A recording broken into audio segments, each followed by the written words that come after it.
If you are a Christian அப்படின்னு ஒரு series நான் ஸ்டார்ட் பண்ணலாம் அப்படின்னு இருக்கேன். இது வந்து ஷார்ட்ஸ் வீடியோவாக மோஸ்ட்லி நான் அப்லோட் பண்ணலான்னு இருக்கேன்.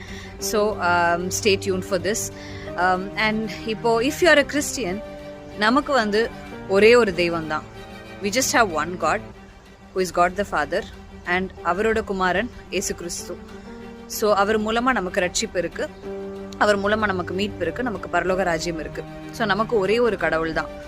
இன்னைக்கு கிறிஸ்டியனாக இருந்துட்டும் சில பேர் வந்து இப்போ மற்றவங்க கூட ஜெல் ஆகிறதுக்காக, மற்றவங்க கூட க்ளோஸாக இருக்கிறதுக்காக, நான் பிலீவர்ஸ் கூட வந்து ஒன்றா இருக்கிறதுக்காக, இல்லை அவங்களோட அக்செப்டன்ஸ்க்காக எல்லா கடவுளும் ஒன்று தான், இல்லைன்னா எல்லா கடவுளும் ஒரே இடத்துக்கு தான் கூட்டிகிட்டு போகிறாங்க, நம்ம வந்து வேறு வேறு நம்பிக்கையில் இருக்கோம் ஆனால் எல்லாருமே ஒரே இடத்துக்கு தான் போகிறோம் அப்படின்ற இந்த கான்செப்ட் வந்து கிறிஸ்டியன்ஸாக இருந்துக்கிட்டே இன்னைக்கு வந்து நிறைய பேர் சொல்கிறது நான் கேட்க முடியுது.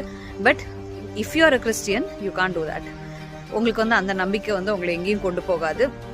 நமக்கு ஒரே ஒரு கடவுள்ன்ற நம்பிக்கை. அண்ட் நம்மளோட கடவுள் வந்து ஹீஸ் எ ஜெலஸ் காட். அவர் அவ்வளோ ஈஸியாக அவரோட இடத்த வந்து வேறு யாருக்கும் விட்டு கொடுக்க மாட்டார். அவர் இருக்கிற இடத்துக்கு வேறு யாராலும் வரவும் முடியாது. இதுதான் வேதம் சொல்லுது. ஸோ அவருக்கு ஒப்பானவரும் யாரும் கிடையாது. அது வானத்திலையும் பூமியிலையும் எங்கேயுமே அவருக்கு ஒப்பான ஒரு தேவன் இல்லை அப்படின்றது தான் வேதம் நமக்கு சொல்லுது.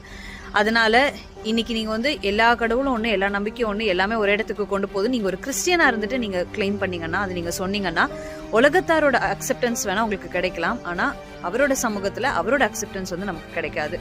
So we have to be very careful with this. நமக்கு வந்து உலகத்தோட அக்செப்டன்ஸ் வேணுமா இல்லை அவரோட அக்செப்டன்ஸ் வேணுமான்றதும் நம்மளோட சாய்ஸ் தான். It's in your hands, it's in my hands. But if you are a Christian, we just have one God. Hope you find this useful. God bless you.